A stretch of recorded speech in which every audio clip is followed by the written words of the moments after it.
Studio चिरैया।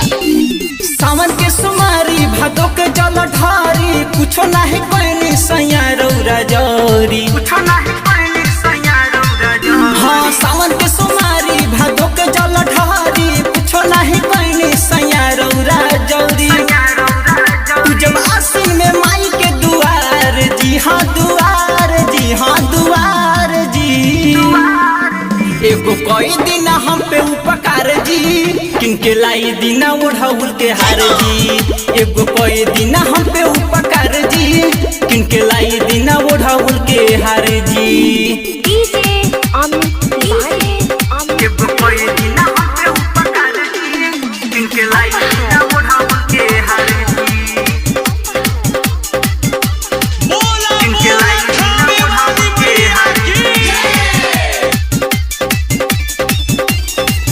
पनवा लवंगिया पनहेरी से मांगा दी पूजा के सामान सैया मार्केट से ले दी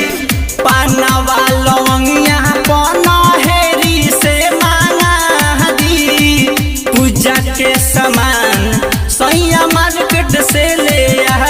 दी पंडित बोलाइब हम पचरा सुनाइब दिलवा के दुख सारा उनके बताइब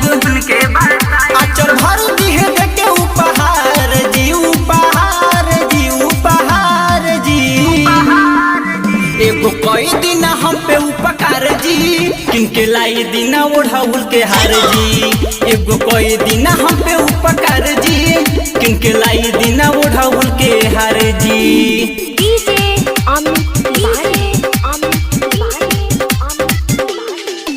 एगो कोई दिन हम पे उपकार जी